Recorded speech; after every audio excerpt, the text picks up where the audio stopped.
Hello, friends. Lee C. Camp. You're listening to No Small Endeavor.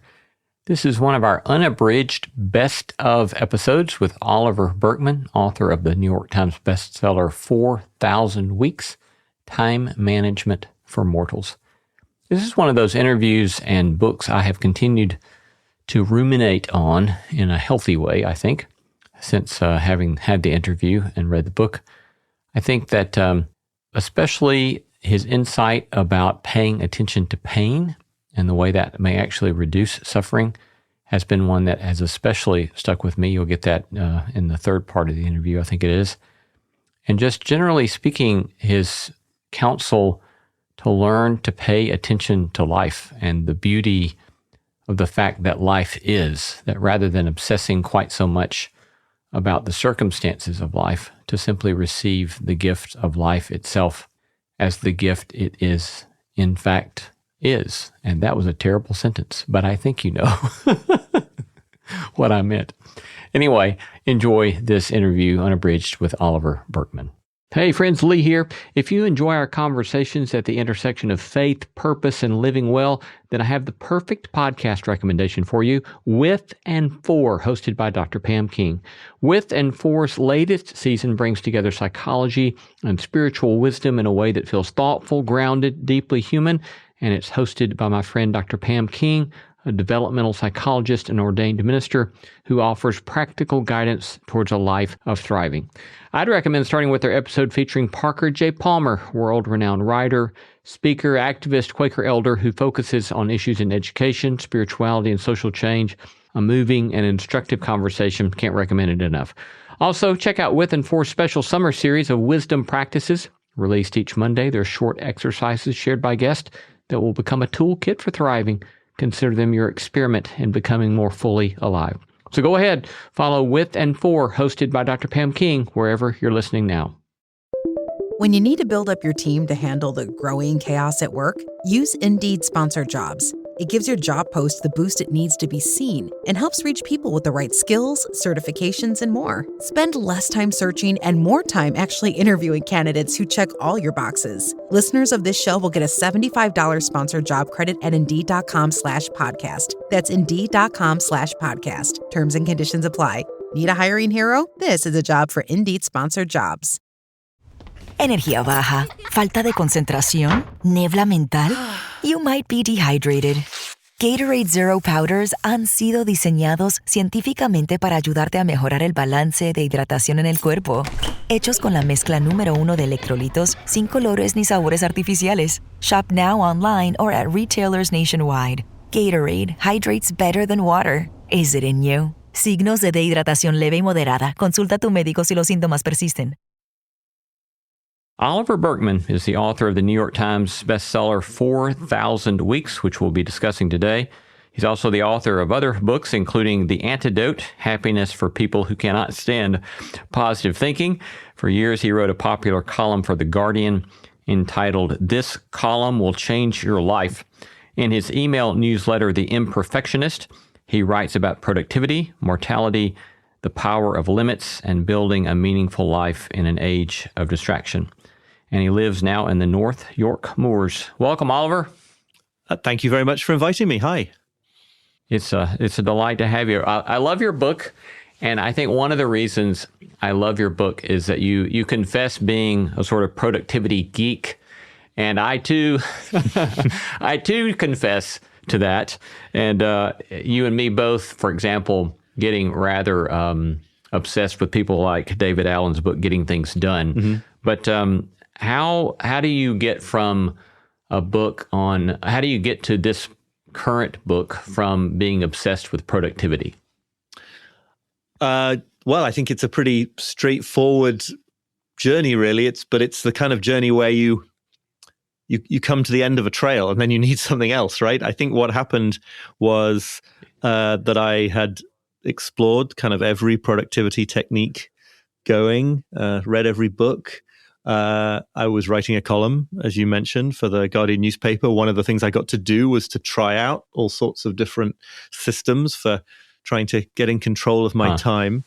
And I think there's actually that phenomenon, isn't there, where it's precisely because you do get to try everything out and none of it brings the kind of salvation that you were looking for, just to get immediately theological here. It's precisely because you do get to do that, that you can have maybe some new, fresh thoughts or a different perspective that I'm trying to communicate in this book. If I hadn't gone all the way down that rabbit hole, I might still be here thinking that, next week I was going to find the perfect system. And there is a little part of me that still hopes that next week I'll find the perfect system. But Yeah. You open up saying early on in your book, you say the world is bursting with wonder, and yet it's the rare productivity guru who seems to have considered the possibility that the ultimate point of all our frenetic doing might be to experience more of that wonder.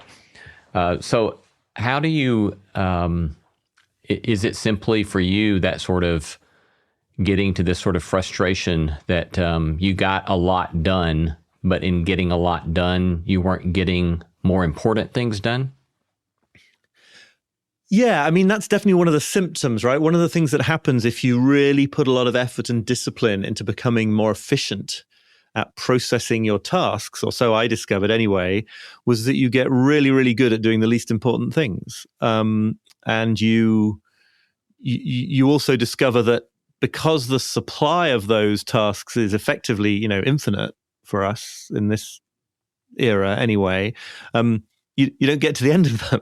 So all those plans for kind of getting on top of one's email, for example, just lead to the sense that you're answering far more email, getting far more email, because that's what happens if you reply to a lot more email, and sort of absolutely not getting anywhere closer to what it was that you thought you were chasing. And I think another part of this, we can come to it later maybe, but I think another part of this is that I think a lot of us, certainly me in those days, feel a very strong desire to kind of, get on top of, be in control of our time. It's that sort of desire to somehow dominate, not necessarily dominate anybody else, but to, be in the driver's seat of our lives, I suppose, in a way that, in a way that firstly doesn't work for all sorts of reasons, but secondly does have the effect of kind of squelching out the wonder and the awe and the joy. Yeah, it certainly does seem to be, in my experience as well, that the better I got at doing more stuff faster, that indeed there was this endless supply. And you even begin to get a reputation, right? That the more stuff you can get done, then the more people feel free to ask you to do X, Y, or Z. Yeah. And it's a sort of endless productivity trap, I suppose. Right. Yeah. It doesn't end because, as I say, like firstly, the supply is infinite, and you don't get to the end of an infinite supply, and then actually the act of getting through the supply can generate more of it. So it sort of ups the tempo at which you do things. But if you just up the tempo at which you do things without getting to the end or focusing on what matters the most, that's just called being busier and more stressed. So yeah. It reminds me, we recently did a interview with Rebecca DeYoung, who's a theologian on the 7 deadly sins, and I was reminded of her description of the so-called sin of sloth, where typically we've thought of sloth as being lazy with regard to productivity. Yeah. But she notes that historically sloth was thought of as inattention to more important matters, or inattention to relationship, or inattention to the meaning of life. And it's this ironic sort of thing in which it may be actually our obsessions on productivity might lead us toward unexpectedly sloth. I think that's a fascinating angle. It immediately reminds me of the idea that I think comes from more of a Buddhist tradition that one of the forms of laziness is busyness. That sort of not exerting a certain kind of I don't know how to talk about it, but not exerting a certain kind of agency or discipline over over one's actions in that way, or a kind of mastery, is to have like not done something rather than doing all the things. It's actually sort of it's a failure in some sense, or a falling away from the ideal path. Yeah. Right. Yeah. So early in the book, you make the argument that we in the contemporary world think of time in ways quite different than, say, a medieval peasant might have thought about time. So can you describe that difference for us? Yeah, I mean, I think there's all sorts of things that have changed over the decades and the centuries, but I think the most fundamental thing that I wanted to try to articulate was the sort of very idea of seeing time as a thing at all. That's the kind of very non-technical phrasing that I use in the book. This sort of alienated, the sense we have today that there is me, and then there is my time, and it's some sort of resource that I have to use, or it is a little mental timeline that's always ticking along beside me and I'm trying to keep up with it, or it's something that I need to maximize the value of. All these ideas about having a relationship with time, which, for most of us these days is some form of adversarial relationship most of the time. But the very premise of a relationship, obviously, is that there are two things here, me and time. And I think that the direct daily experience of a medieval peasant and many other people at different points in history would have been what anthropologists call task orientation instead of time orientation. It would have just been that time was just the medium in which you lived. It would have been that there was no sense that you had the power to sort of step outside of this flow and manage it, control it, change the level of efficiency with which you were approaching it. One of the sort of needles I try to thread in the book is, I think that today, the times that we feel this way are those kind of moments when the clock falls away, when we feel like we've stepped out of time. These often happen in sort of prayer or meditation, or in wonderful natural landscapes, or at the birth of a baby. They tend to happen at these very peak moments. The point I'm trying to suggest is that I think there was a time, I think there's good reason to believe that there was a time in pre-industrial cultures when most, if not all of life, would have been lived in that vein, which is not to say that it wasn't absolutely terrible in all sorts of ways, right? It's not that everyone just went around as if they were at some wonderful moment in their lives, but that the one problem they didn't have, while they had all sorts of problems to do with illness and disease and injustice and a million other things, one kind of problem they didn't have was time problems, right? That sense of being overwhelmed, of trying to fit more things into your time than you have the time available for, of feeling guilty about wasting time. All these different things are all premised on this idea that there's you and that there's time, and this is somehow something else, and you've got to deal with it instead of just be it. And then you indicate that the Industrial Revolution becomes a key turning point towards the change. Yeah, absolutely. I think that, that it's very hard to sort of unpick causality directions here, and I don't really even try. But there's very obviously lots about the Industrial Revolution that requires a kind of third-person, objective, agreed-upon idea of time. You can't coordinate shifts in factories or transportation networks. Without that, you get the spread of, actually starting before the Industrial Revolution, you get the spread of public clocks, and the idea that you might see the time when you were out in the market square or something. It wouldn't be the same time as at the next village over. That wasn't until sort of the railroads started to did the biggest job of synchronizing those.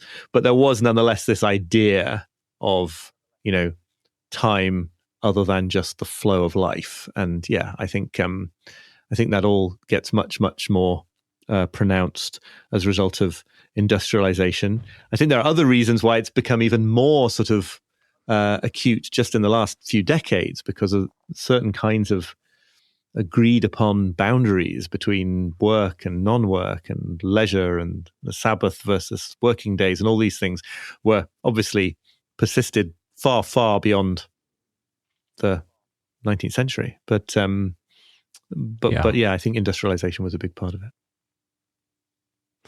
Talk to us more about what you see as other contributing factors to the exacerbation of this. You even use the language, I think, of seeing it as a social contagion. So what are some of those other factors that contribute to this sort of frenetic instrumentalization of time? Well, these days, I mean, it's always hard to unpick the role of kind of economic forces and political forces versus technological ones. It does, and as I say, I don't actually, in this book, the stages of the book that you're talking about, I'm more trying to paint a picture of how it is rather than claim that I know, who or what's to blame. Yeah. But I think, digital technology is a really fascinating case here because digital technology really just supercharges all of these things. It provides us with these absolutely unprecedented capacities to do things in an unlimited way, both or less limited way, I should say, both in terms of the number of messages we can send, the distance we can send them in no time at all, the information we can access about events happening thousands of miles away. But of course, while that seems to hold out the promise that, okay, at last we could get on top of our stuff and answer all the emails and know about all the things we wanted to know about happening in the news, pretty obviously it does two things at once, right? It allows us to take in a lot more of the world and to exert more control over the world at the same time as it massively, massively extends the amount of the world that we even know about, that we even hear about. So email is, it's a great way to answer lots of messages fast, but you wouldn't get so many messages if it wasn't for email, right? So there's this constant back and forth between, as I put it in the book, I think, technology promises to help us get on top of everything, but it never works in the end because it always is expanding the size of the everything that we're trying to get on top of. Right. Yeah, that reminds me of a book written by a Quaker, I think it was the 1930s, entitled A Testament of Devotion. But I remember he has this passage where he's talking about mass media, and he makes the claim that the human was not designed, created, didn't have the capacity to deal with the onslaught of information foisted upon the human by mass media. Mm-hmm. And of course, that's the 1930s. Right. So when you think about that, how much that's changed in the last 90 years, which of course, I think is precisely segues into at least what I see as one of your fundamental arguments that you're making in the book, and namely that we refuse to accept finitude, or that our struggle with our finitude is causing us deep anxiety. And that's one of the reasons that we're so drawn toward this sort of frenetic pace or this frenetic desire for productivity. So talk to us then about that major move in your book, about this call to an acceptance of our finitude or acceptance of our limitation. Sure. Yeah. I mean, and I think this happened for me through sort of a personal experience of this, right? I mean, and it was for me through all this productivity nonsense. It happens. I think, the struggle with finitude is pretty universal, but the articulation of it through being a productivity geek is just one flavor of it. But it's this sense that this dawning realization that my efforts to get control of my time were sort of an attempt in some way to not accept the truth about what it is to be a limited human being, to have a limited amount of time, which means that there's going to be more things that matter than I'll ever get to do, to have limited knowledge, limited control. I think something that's going in the back of the mind of many people obsessed with productivity is the idea that one day they will get to a place where they're sort of emotionally invincible and they can handle any bit of work that's thrown at them and it's all completely smooth sailing. And yet, of course, being vulnerable in relationships and not being able to do everything that is asked of you and having to make tough choices about what you're going to do. These are just built in. They're just they're just hardwired. And I think that they're just structured into our situation.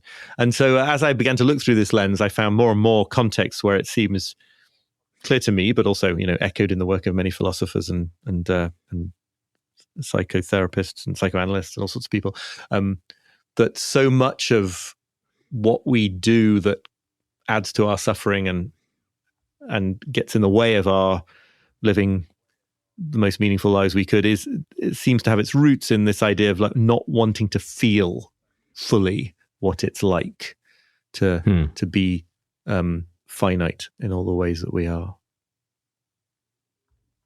Yeah, you have one point you say, all this illustrates what might be termed the paradox of limitation, which runs through everything that follows. The more you try to manage your time with the goal of achieving a feeling of total control and freedom from the inevitable constraints of being human, the more stressful, empty, and frustrating life gets.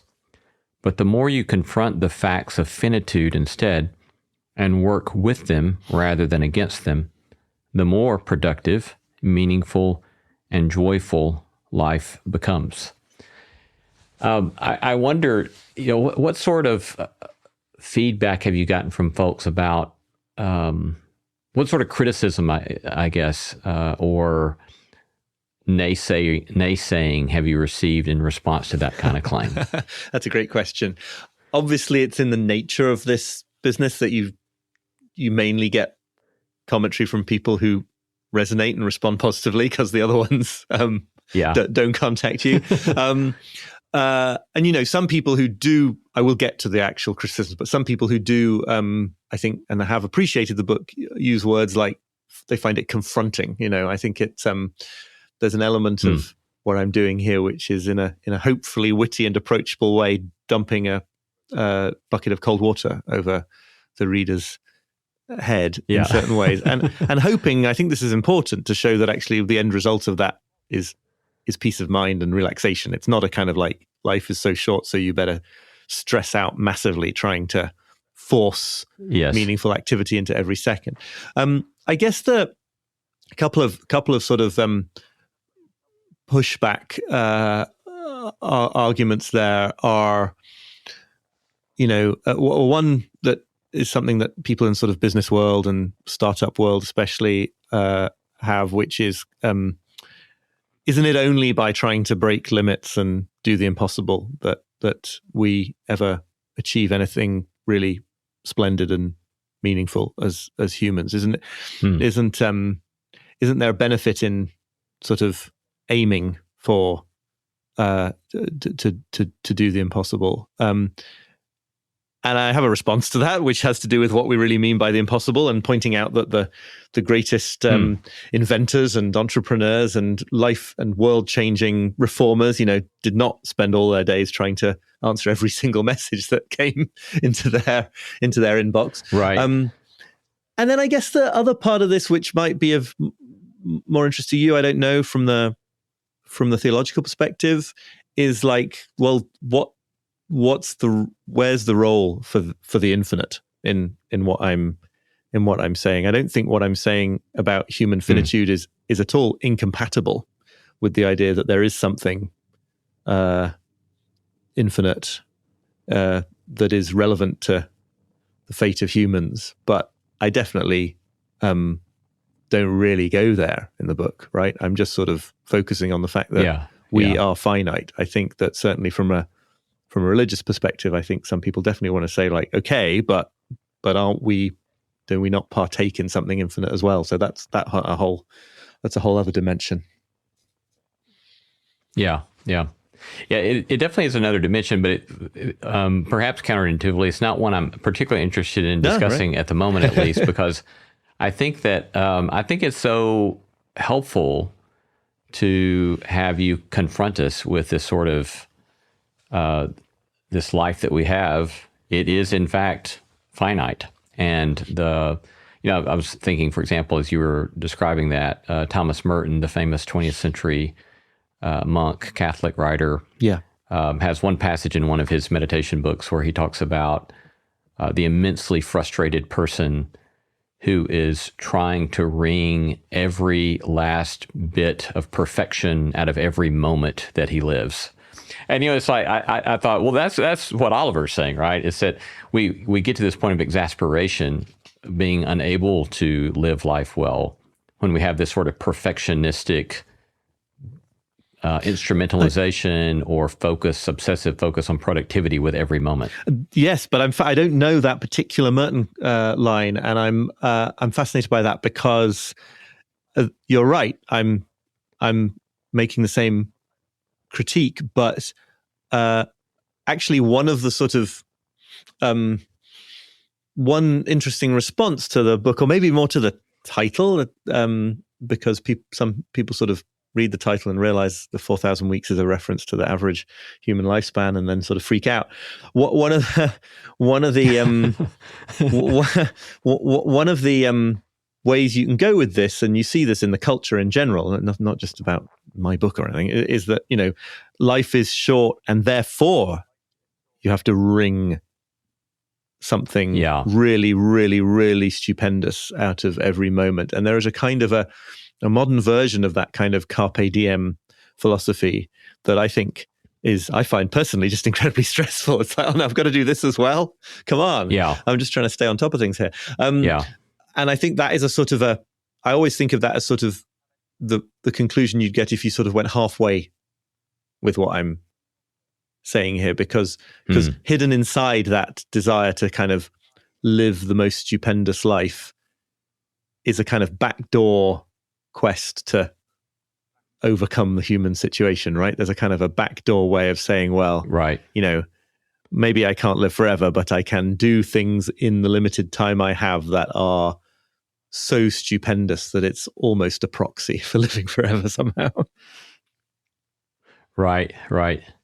Yeah, I'm currently on sabbatical from my university appointment, right. And I'm finding myself having to be very conscious. And your book turned out to be immensely helpful in reading at the start of a sabbatical, because my natural tendency would be to try to cram my sabbatical full of all sorts of every moment full of something stupendous, right? Right. And and I do plan to travel, and I do plan to get to visit with a lot of folks. But it's helping me reframe the notion of, in terms of things like sabbatical, namely Sabbath, rhythms of rest, right, rhythms of social connection, rhythms of friendship, and to maybe have just a little bit more breathing space to pay attention to the things that really do make life meaningful, as opposed to cramming them full of more consumerist experiences that the productivity side might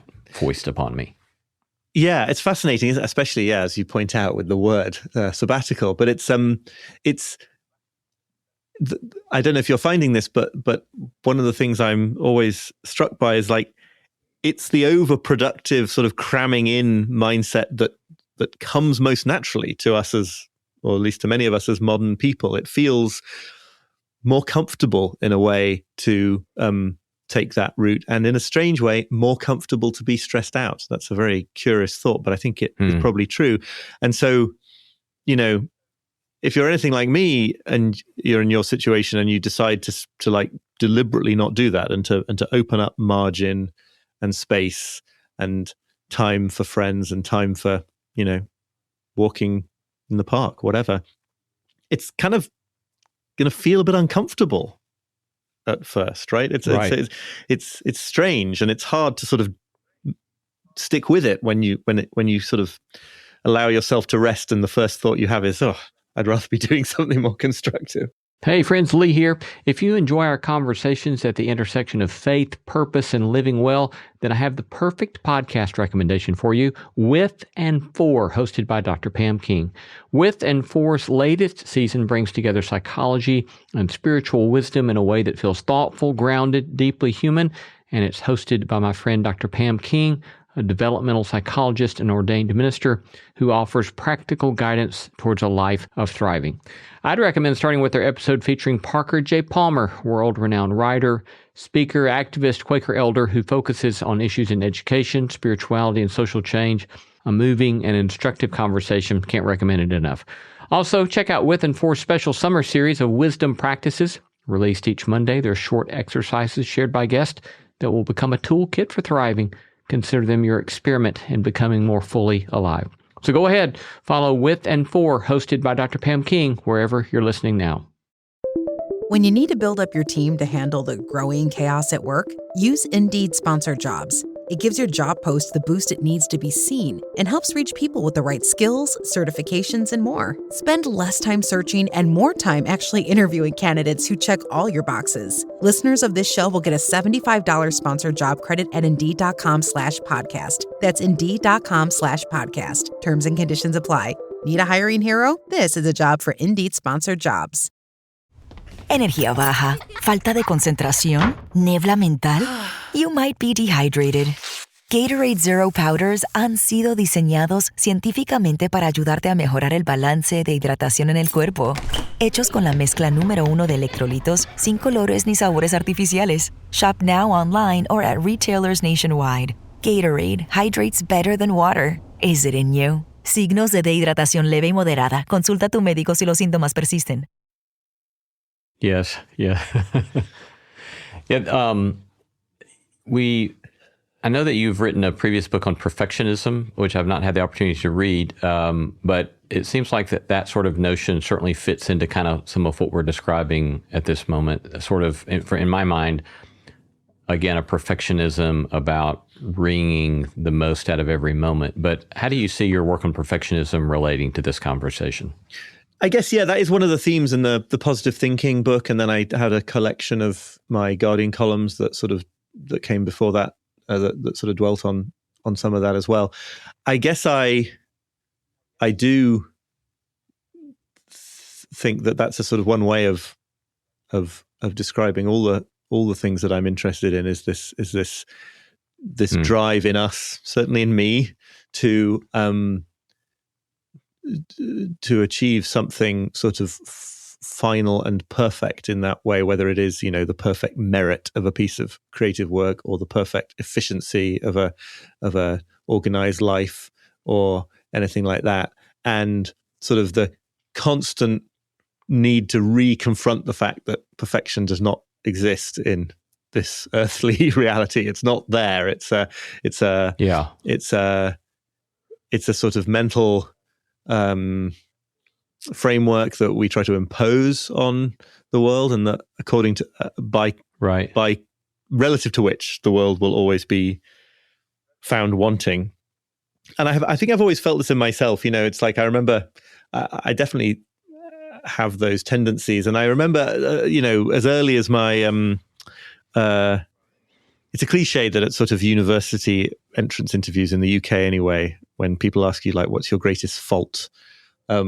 It's great to say, oh, I'm a perfectionist, because it's kind of like it's not a fault. It's like you're saying, well, my greatest fault is that I'm totally brilliant at everything. It's like it's a totally bad faith way of bigging yourself up, and humble bragging, we would call it these days. But I've felt like, but I've been aware, I was aware ever since that sort of age, young adulthood, that it was actually, it's just a bad thing. It's like, it's not actually something to be proud of. It doesn't lead to me doing my best work. And there is that sort of perpetual straining to make the world line up to how it feels like the world ought to be. And so, I think it's all sort of, you can see it all as some version of perfectionism. And then, I call my email newsletter The Imperfectionist, because I feel like that's what I'm trying to preach, but also, internalize. As always, it's in both directions. It's rather, it can certainly contribute to a rather neurotic sort of life, right? And I think for me, the at least one of the roots of my perfectionism, of which I'm still recovering, is my own kind of religious tradition, which can be, that really ramps up the perfectionism when you feel like you're having to constantly attend to the demands of a perfectionistic God. And if you don't, there's sort of eternal damnation sorts of consequences, which obviously is quite unhealthy. Right. But one of the things that has helped me a lot kind of philosophically is in my appreciation of the virtue traditions, where they substitute typically the notion of excellence as opposed to perfection. Right. And so excellence, that's striving to grow in the capacities to envision a sort of flourishing life. But it's tricky because, in my experience, it's been tricky because, for example, the virtue of magnanimity, which at its best is saying, I'm striving for all parts of my life to continue to grow towards what it looks like to be a flourishing human being. Right. Under a perfectionistic sort of standard, that can become its own sort of neuroses, right? But if on the other hand, magnanimity keeps hearing the kinds of things you're telling us, such that a flourishing human life really means learning also to have space for rest, to have space for reflection, to ask questions about what are the most important things about life to be focusing on, as opposed to this sort of incessant, mindless productivity, then in that regard, it becomes very helpful because it's not a breathless, I've got to grow, I've got to grow, I've got to grow, as much as it's a sort of invitation to, as you say in your book, leisure, which is right in the Greek philosophers, is this question about, well, what is the meaning of life? Yeah. Thoughts on any of that? Yeah, no, I think it's fascinating. And one thing it's reminding me of is this thing that I've noticed a lot is that, perfectionism, or just, whatever are your old conditioned ways of doing things, are always trying to sort of come and co-opt the new way of being, right? The moment you can embrace a tradition that you find helpful, and then find that the same old forces are trying to get you to embrace it perfectly. And right, yes, I saw a email newsletter titled by a great woman called Catherine Andrews, who writes a great newsletter called The Sunday Soother, who gave it this very ironic headline, something like, You're going about recovering from perfectionism all wrong, or something. That sort of that idea that we're going to try to be perfect in our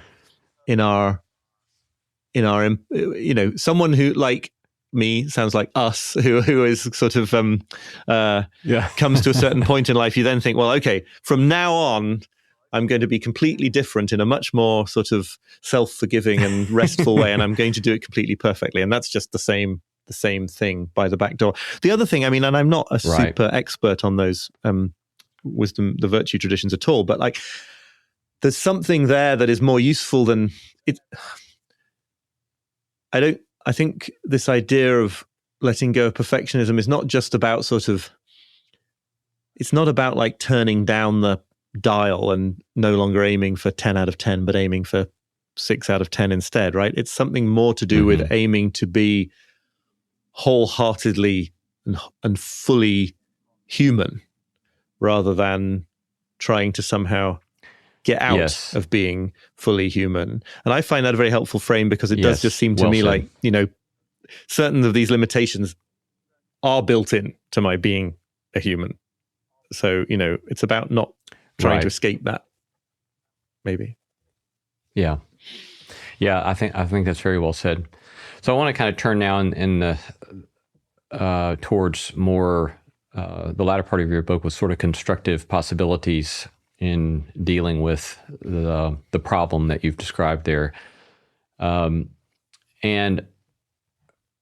I first want to begin with your appropriation of Martin Heidegger's notion of being, which I found very helpful, because I found myself reminding myself of that after I read you describe that repeatedly over the last couple of weeks. And that is this notion that, as I hear you saying from Heidegger, right, rather than this sort of constant questioning that we so typically do of asking why are things the way they are, and our grappling and our frustration perhaps out of our perfectionisms about things not being the way we want them to be, instead to look with wonder at the fact simply that they are, or that we exist. And that this gives us a different sort of frame towards wonder as a posture, as opposed to a perfectionistic stance about the way things are. But is that fair enough description of what you're getting at there? Yes, it is. I mean, I think that anyone claiming to say what Heidegger was saying needs to hedge it about with a lot of caveats. So I'm not going to say, if there's Heidegger scholars in the audience, they may not agree exactly, but no, I mean, that's what I take, which is, yes, one of the things I take, and sort of do what I want to do with, rather than necessarily staying true to Heidegger. But yeah, it's the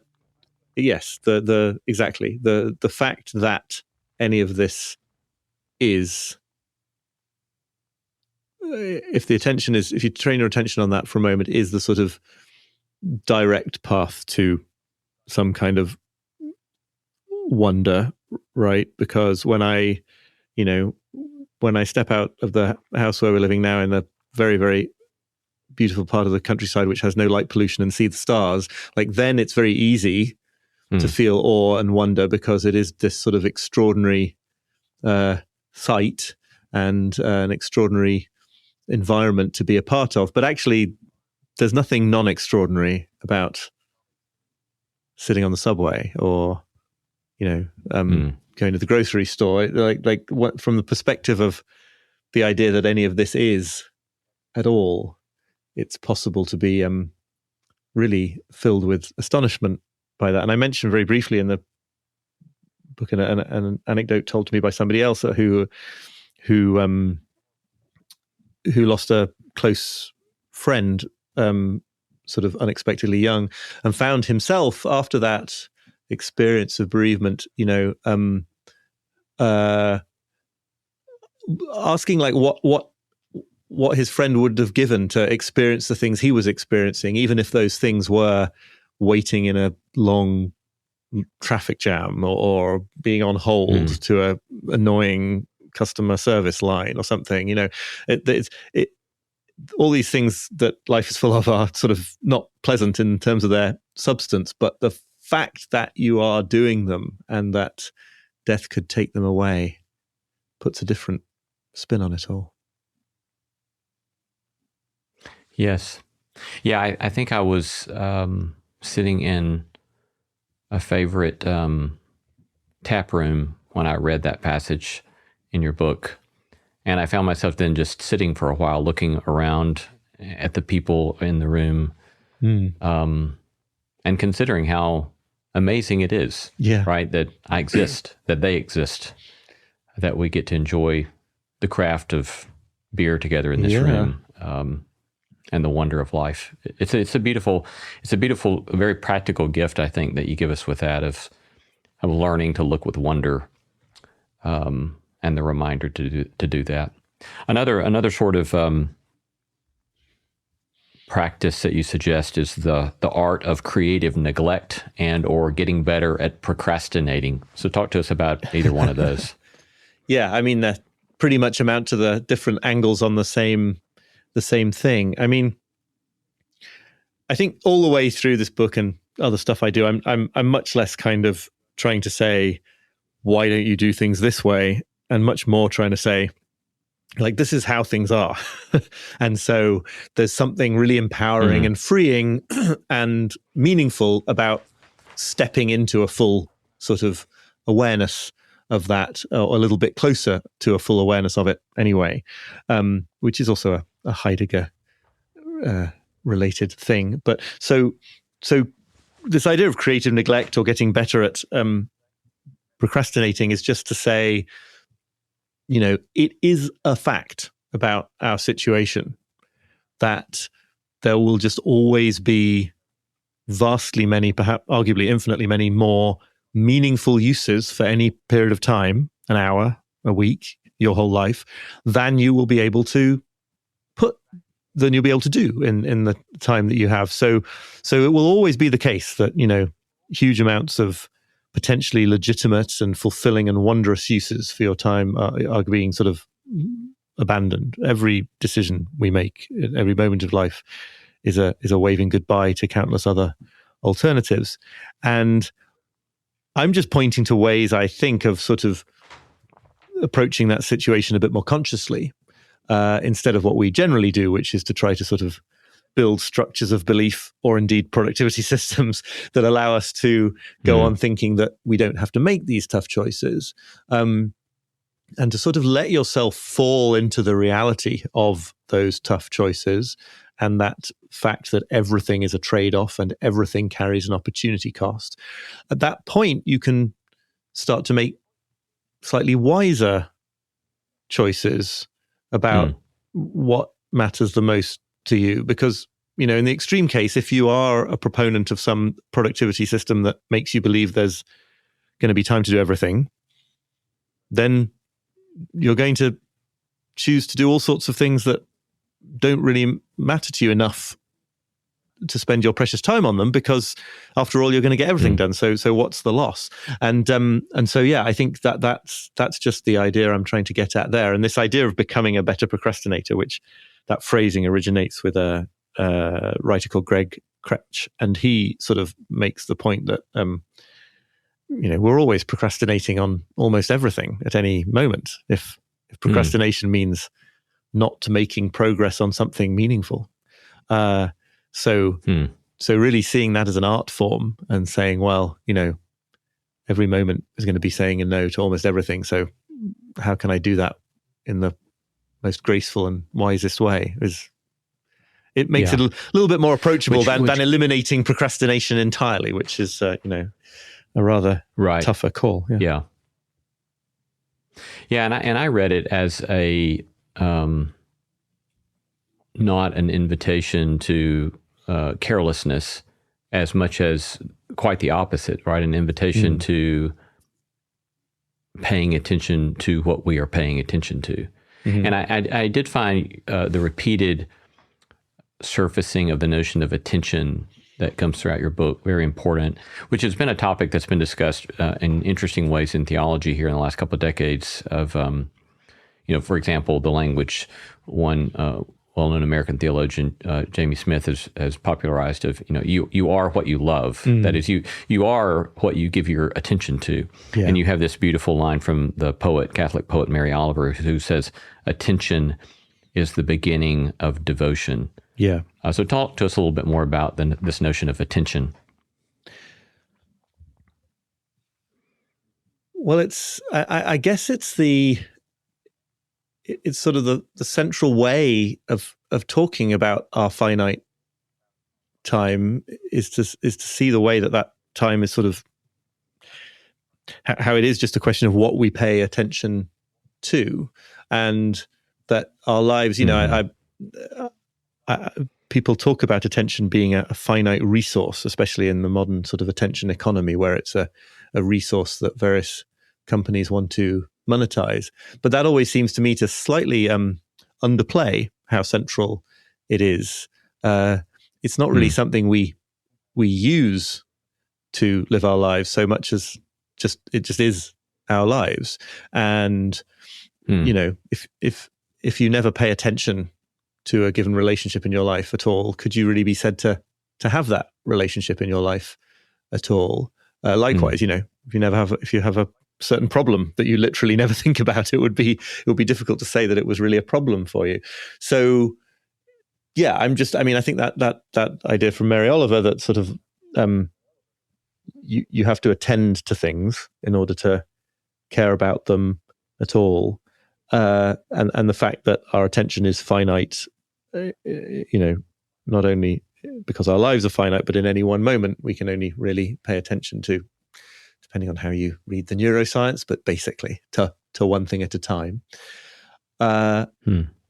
It just goes to the core of all this, and it becomes very clear, at least to me, how sort of casually I had treated my own attention, and how, you know, there's a serious sort of responsibility, one might say, especially these days, to sort of think about what is happening to my attention and do what I can to steward it well. Yeah. You tell a story in this vein about Steve Young, a young man who wanted to be a Buddhist monk. Yeah. Could you tell that story for us? Sure. He's better known these days as Shinzen Young. He's a sort of celebrated teacher of meditation from a very sort of really quite a sort of secular scientific perspective these days. But he trained to be a Zen, a Shingon Buddhist monk. Long and the short of it is, he was obliged in the mountains of Japan to undergo this purification ritual where 3 times a day through the winter he had to dump icy water from a cistern onto his naked body.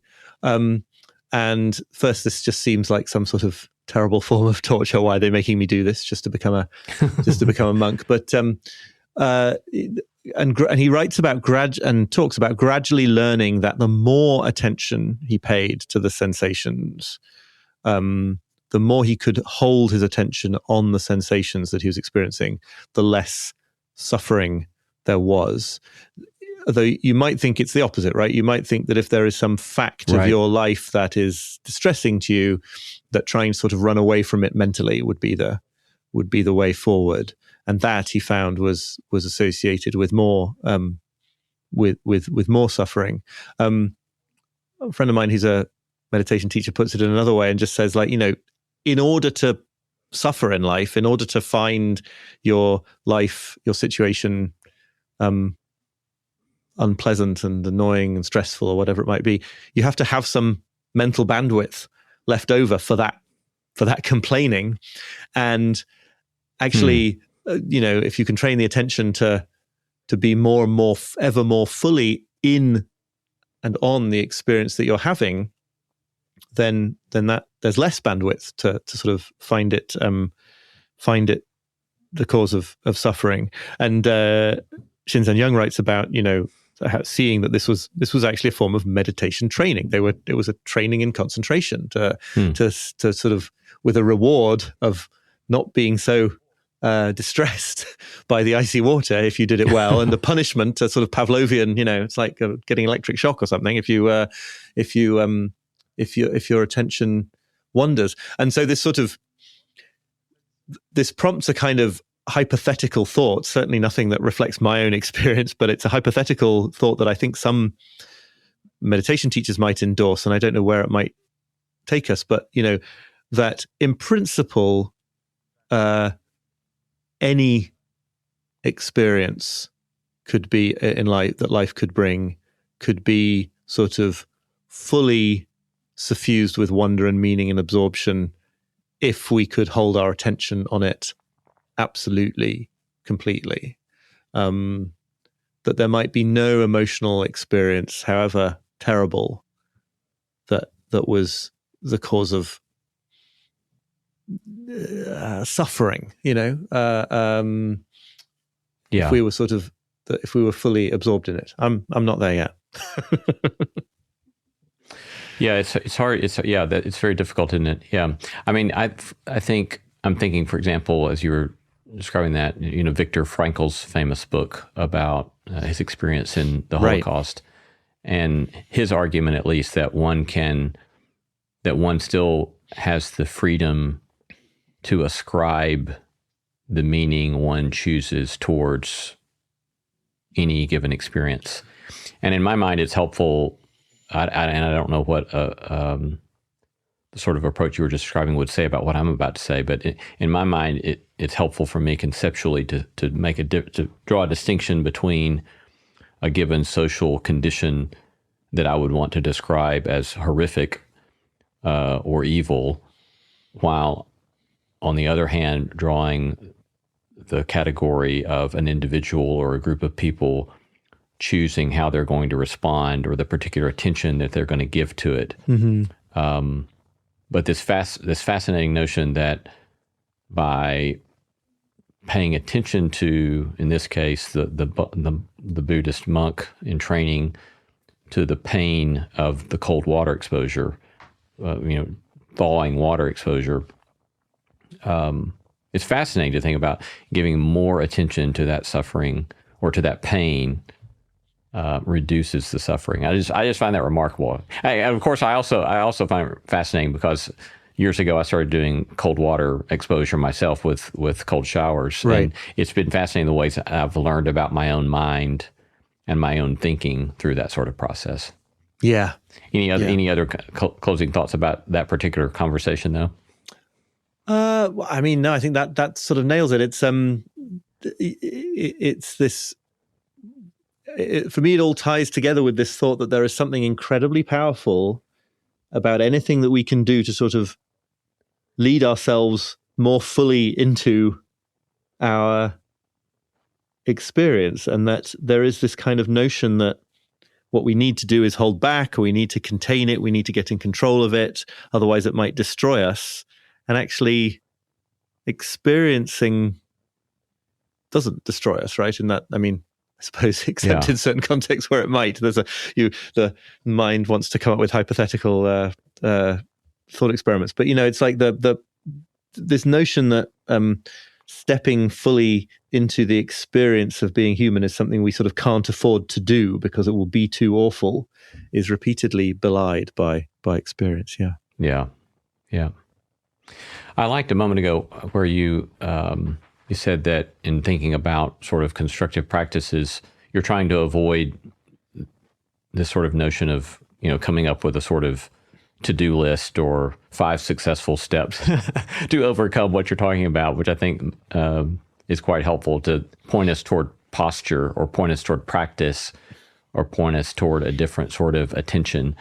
But you do close the book with 5 potential questions that we might ask ourselves, as well as 10 potential practices that might help us step into living the sort of way you're pointing us towards. So could you talk about what might be some of your favorites among those 5 questions or those 10 practices as we kind of move toward the close? Sure. Yeah. I mean, I think the questions are the part I was sort of happy to realize that was the way to end this book, that it could get quite specific and practical for readers without me engaging in this sort of laundry list of, here are the 6 things you should spend your time on to have a meaningful life, which would sort of violate the whole thing. Then the techniques at the end, I mean, I'm a little bit more ambivalent about because, if they work for you, that's great. But I also think people are easily smart enough, having sort of imbibed some of this perspective, to come up with their own ways of instantiating it in their lives. I guess one of the questions I'm not going to remember the exact phrasing, don't have the book in front of my eyes right this second, but is the question about where in life you're waiting to get started on, to dive into the things that matter the most to you until it's the right time, until you're fully qualified, until you can until you know what you're doing, basically.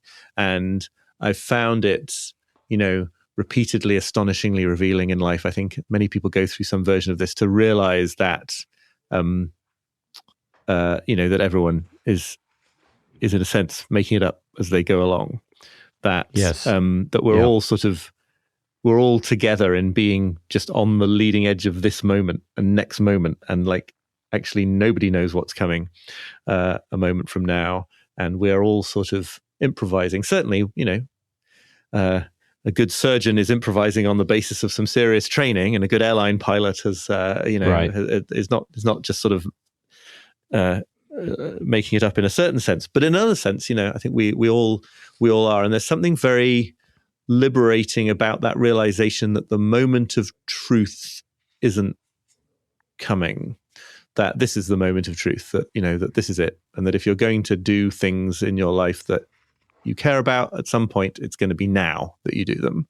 I think it's incredibly easy to get into that perspective that says real life will get started soon, and then I think it gets progressively harder to cling on to that notion the older you get, right? Because it's right.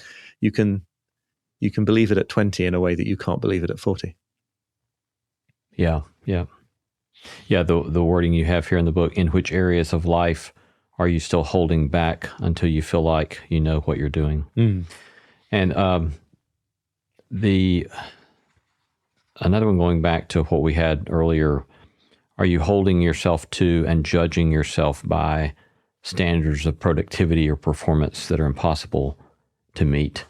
And that's one that really deeply spoke to me. I started learning to get over some of that, I don't know, 3, 4, 5 years ago, but it's an immensely helpful question, right? We hold over ourselves some sort of set of criteria that are just from the start impossible. And yet, again, your book is this invitation to let go of this impossible set of criteria over ourselves. Yeah, and I think it's worth just noting something that people want very reasonably to push back there and say, well, it's all very well for you to say, but I do need to do an impossible number of things in order to keep my life going. Or more often they're talking about notional people who are not them, but who are people much less privileged than them. What if you have to do an impossible amount of work just to keep the roof over your head and keep food on your children's in your children's stomachs? And it's a subtle point that I always want to try to make in the right way, but like the answer to that is that nobody can successfully complete impossible demands. And if it's really true that you're going to get fired unless you do the impossible, then you're going to get fired, right? And that's might well be an indictment of the society that we live in, but it's not a reason to keep on trying to find a way to do the impossible. And so I think it's important to say, because I think that everyone's situation varies massively. But even if you can't take on board these ideas and sort of revolutionize your life circumstances, or even if you don't want to take them on board and use them to revolutionize your life circumstances, there's a very important internal shift, which I think is at the core of all this, which is about saying, I'm not going to make my sense of like self-worth conditional on being able to do something that is systematically impossible for a human being to do. Maybe I'm going to still have to keep answering a huge number of emails from my boss or dean or whatever that I'd far rather, just ignore and that are not in themselves are meaningful. Maybe I'm going to make the calculation that continuing to do a bunch of this stuff is the right thing to do given my circumstances. But I'm not going to sort of collaborate with these forces of making these impossible demands and say like, yeah, I'm only going to feel good about myself when I can answer 50 emails an hour, because you can't do it. So might as well start feeling good about yourself now, right, and then and then do what you can to deal with that situation. Yes. Yeah. So one last question that's two-part as we close. One is, when you, after completing this sort of very helpful book and invitation to life, after having written these things, at what point do you still look at your life and think, I'm not yet living into what I've described here yet in the way I want to? And then give us an example of a way in which you find yourself in a moment of wonder or gratitude, and you think, yeah, this is what I'm trying to describe, and I'm grateful to be in this space at this moment. Yeah, I think it's, excuse me. One thing of writing a book like this will really do is make you absolutely acutely aware of the sense in which you are a work in progress and have not got there. And I do sometimes, I think I'll actually seriously do this one day. Like, I'll do some event or podcast or something, and I'll like interview my wife and get her to be like unsparing about how relaxed with respect to time and how open to life's vagaries she really thinks I am. Because I think it's, that is the ultimate kind of accountability, isn't it? And she does find it amusing to advise me to read my own book on not too infrequently. But I mean, I think I have a pretty good. To me, this is not actually, when you get to the bottom of it, this is not actually a sign that I'm a terrible hypocrite and my ideas are all superficial. It's precisely those things that you struggle with that you're interested in as a writer, right? I mean, it's like it's you're not going to be interested in exploring things that just come really easily and naturally to you. So, there's plenty of it's all relative. I am a much less anxious person than I used to be, and still a pretty anxious person. I am much more able to sort of spend absorbing time with my son and my wife without sort of cycling through work stuff. But on the other hand, this book did quite a lot better than I expected it to, and the challenges and the opportunities and the sort of pace of all that has increased. So, it's its own challenge. And so it's a constant kind of back and forth between those things. In terms of some time when I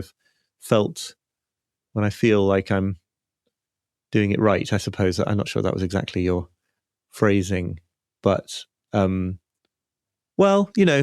we moved from Brooklyn to the North York Moors. I deeply love Brooklyn, and I'm not saying people should all move to the countryside, even if they're in a position to. But for me, being surrounded by this landscape, this rather bleak moor landscape,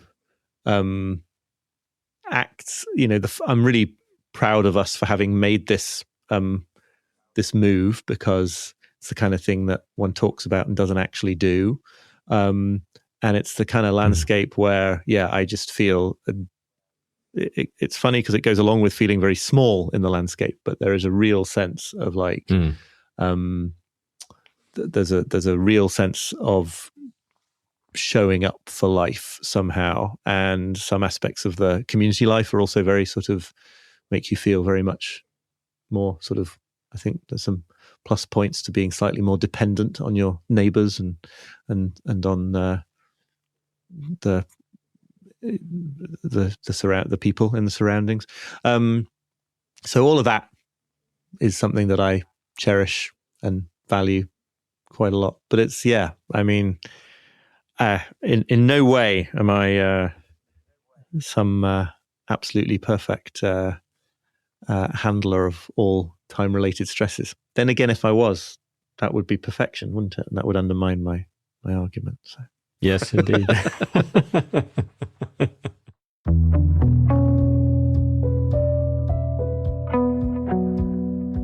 We've been talking to Oliver Burkeman from his home there in England.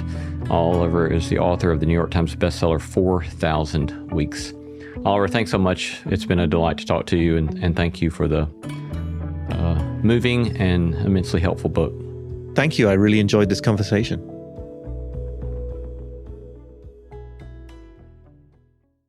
Hey friends, Lee here. If you enjoy our conversations at the intersection of faith, purpose, and living well, then I have the perfect podcast recommendation for you, With and For, hosted by Dr. Pam King. With and For's latest season brings together psychology and spiritual wisdom in a way that feels thoughtful, grounded, deeply human, and it's hosted by my friend Dr. Pam King, a developmental psychologist and ordained minister who offers practical guidance towards a life of thriving. I'd recommend starting with their episode featuring Parker J. Palmer, world-renowned writer, speaker, activist, Quaker elder who focuses on issues in education, spirituality, and social change. A moving and instructive conversation. Can't recommend it enough. Also, check out With and For's special summer series of wisdom practices. Released each Monday, they're short exercises shared by guests that will become a toolkit for thriving. Consider them your experiment in becoming more fully alive. So go ahead, follow With and For, hosted by Dr. Pam King, wherever you're listening now. When you need to build up your team to handle the growing chaos at work, use Indeed Sponsored Jobs. It gives your job post the boost it needs to be seen and helps reach people with the right skills, certifications, and more. Spend less time searching and more time actually interviewing candidates who check all your boxes. Listeners of this show will get a $75 sponsored job credit at Indeed.com/podcast. That's Indeed.com/podcast. Terms and conditions apply. Need a hiring hero? This is a job for Indeed Sponsored Jobs. Energía baja, falta de concentración, niebla mental. You might be dehydrated. Gatorade Zero Powders han sido diseñados científicamente para ayudarte a mejorar el balance de hidratación en el cuerpo.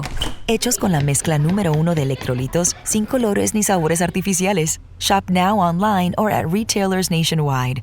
Gatorade hydrates better than water. Is it in you? Signos de deshidratación leve y moderada. Consulta a tu médico si los síntomas persisten.